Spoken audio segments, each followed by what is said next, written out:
अरे बहू, मैं पूजा की थाल लेकर यहाँ पे आई हूँ तुम्हारी आरती उतारने के लिए। अच्छा हुआ जो रौनक तुमसे शादी करके ले आया। एक काम करो बेटी कि ये कलश को अपने पैरों से पलट दो और फिर घर के अंदर प्रवेश करो। ऐसा करने से माता लक्ष्मी का वास होता है। हाँ हाँ, बता तो ऐसे रही है जैसे उसको कुछ पता ही नहीं है। अरे तुमसे ज़्यादा अच्छा वो जानती होगी क्योंकि उसकी मम्मी ने सिखाया तो होगा ही। आपको बताने की क्या ज़रूरत है उसको कि ये करो वो करो, वो खुद जानती है सब कुछ। तुम अपना मुंह बंद करोगी तभी ना वो कुछ करेगी, क्योंकि वो तो बेचारी चुपचाप खड़ी है। चलो बहू, जल्दी से पैर से अपने कलश हटाओ। हाँ हाँ, तुमसे ज़्यादा वो अच्छी तरह से जानती है, बताओ मत। हाँ तो तुमसे ज़्यादा समझदार जो बहू आई है घर में, क्योंकि तुम तो ऐसी हो नहीं, इसीलिए समझदार बहू को घर में लाना बहुत ज़रूरी था। इसीलिए मैंने इसको यहाँ पे लाया हुआ है। क्या क्या बोली तू मेरे को? तुझे थोड़ा सा भी शर्म नहीं है, डर नहीं है मेरे से? अभी यहीं पे शुरू कर दूंगी। जानती है ना मुझे तू कौन सी आदमी हूँ मैं। और औरत तो मेरी जैसी देखी नहीं होगी क्योंकि इतनी लड़ाकू हूँ कि पूरे गांव मोहल्ले की औरतें मेरे से डरती हैं। और तू बोल रही है कि तेरी बहू समझदार आई है, तो मेरी बहू क्या गलत आई है? चल देख ही लेते हैं, एक निपटा लेते हैं करके। हाँ तो क्या करेगी तू? तेरे से मुझे डर नहीं लगता है, समझी तू? और अपना जुबान काबू में करके बात किया कर, नहीं तो मुझे तो जानती है ना कि मैं क्या कर सकती हूँ। तेरी इतनी हिम्मत कि तू मेरे से बदतमीजी करे और मेरे से ऐसी बात करे? मैं तो अभी बताती हूँ तुझे। हे भगवान, रौनक जी, माँ जी के बीच में क्या हो रहा है? क्या कर रही हैं माँ जी लोग?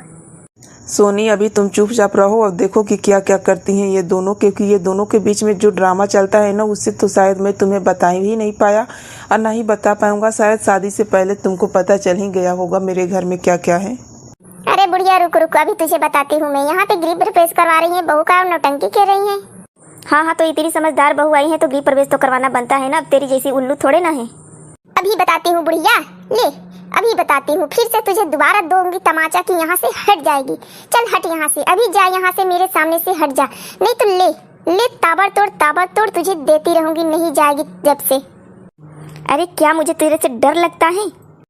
ले ले ताबड़तोड़ तुझे तो देती ही रहूंगी, जाऊंगी नहीं यहाँ से जब तक तेरा खात्मा न कर दूं।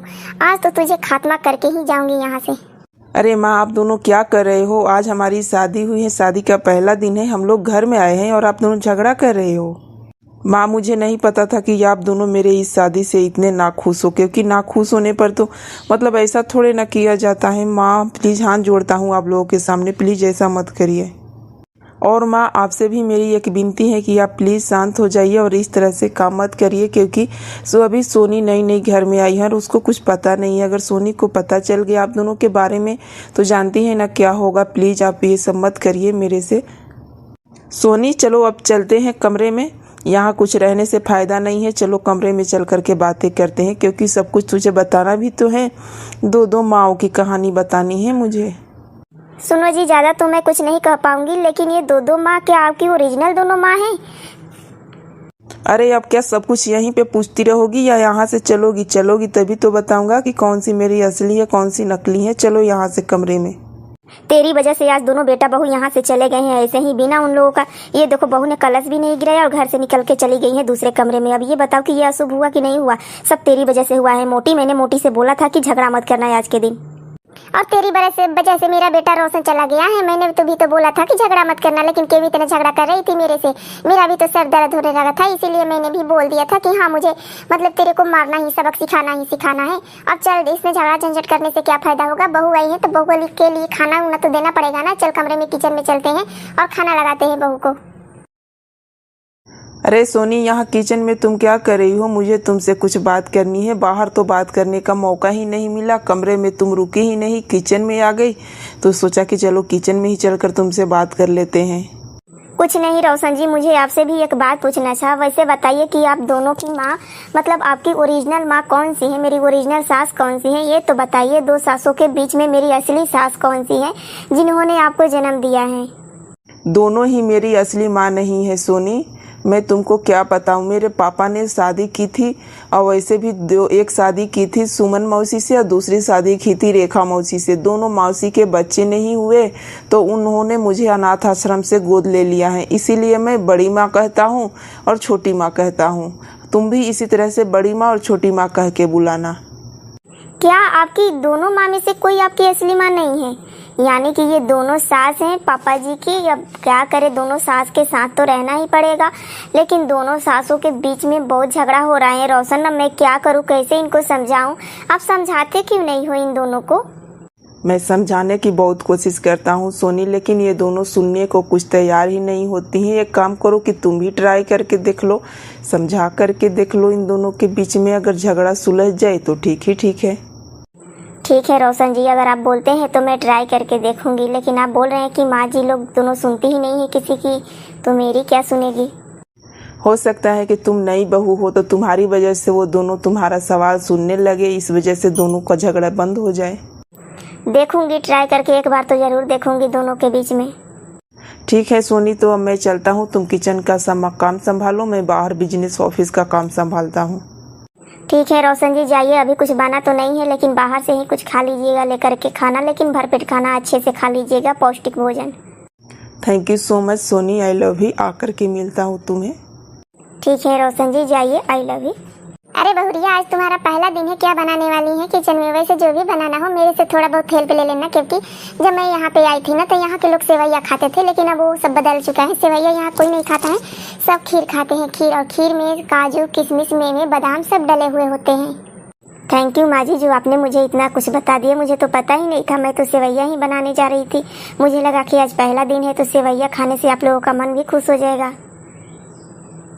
अरे बहुरिया, ये बता कि क्या बना रही है खाने में? वैसे सेवैया तो बरसों से बनती आ रही है हमारे किचन में। एक काम करना, तो सेवैया ही बना देना, उसमें काजू, किशमिश, मेवा, बादाम डाल देना, सब अच्छे से प्रेम से खा लेंगे, क्योंकि हमारी पहली रसोई ना सेवैया से शुरू हुई थी। अरे नहीं नहीं बहू, खीर ही बनाना। खीर बहुत अच्छी चीज होती है। सेवैया कौन खाता है? पहले के जमाने में लोग सेवैया खाते थे, आज के जमाने में तो बना बनाया खीर कितना मस्त लगता है।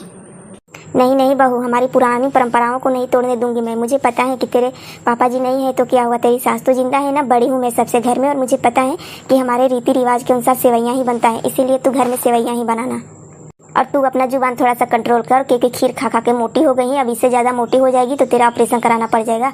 वैसे भी हॉस्पिटल जाने के लिए इतने पैसे नहीं है जो तेरे पे खर्च करूंगी मैं। फिर से मुझे गुस्सा दिला रही है तू? मैंने पहले ही कह दिया था कि मेरे को गुस्सा मत दिलाना, क्योंकि यहाँ पे सेवैया नहीं खीर बनेगी, खीर। और क्योंकि तेरी बहू है तो वो मेरी भी बहू है। वैसे तू नहीं अपने कंट्रोल में रख सकती है बहू को, क्योंकि वो मेरे कंट्रोल में भी नहीं रहेगी। अरे बेटा को पसंद है खीर तो खीर ही बनाएगी ना। किसी को पसंद हो या ना हो, लेकिन हमारी परंपरा के अनुसार जो चलता आया है वही बनेगा। बहू तू सेवैया ही बनाना। तेरे को तो लगता है कि फिर से अभी बताना पड़ेगा? अभी हॉल में झगड़ा हुआ, अभी से ठीक नहीं हुआ है तेरा मूड, लगता है कि फिर से मूड सही करना पड़ेगा। अरे नहीं नहीं माँ जी, रुक जाइए, मैं सेवैया और खीर दोनों बना देती हूँ, थोड़ा थोड़ा करके। झगड़ा मत करिए, क्योंकि मुझे ये सब अच्छा नहीं लगता है। प्लीज़ माँ जी, आप लोग झगड़ा मत करिए, मैं सेवैया और खीर दोनों बना देती हूँ आप दोनों के लिए। ठीक है बहू, दोनों बना देना। और माफ़ करना बहू, हम दोनों के झगड़े देख करके तू परेशान हो जाती है ना। अरे बहू गुस्सा मत हुआ कर, क्योंकि हम भी तेरे को पा करके बहुत खुश हैं। और जानते हैं ना तू कि हम दोनों झगड़ा जरूर करते हैं, लेकिन हम दोनों में प्रेम भी उतना ही है। वैसे माफ़ कर दे इन सब चीज़ों के लिए हम लोगों को, क्योंकि आगे से हम ऐसी गलती कभी नहीं करेंगे, और कोशिश करेंगे कि तेरे सामने झगड़ा कभी हम ना करें, ठीक है?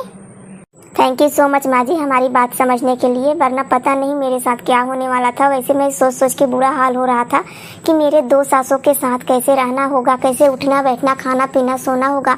दो सासें मेरी क्या क्या करेगी, क्या कहेगी, दोनों के बीच में बहुत झगड़ा होता है।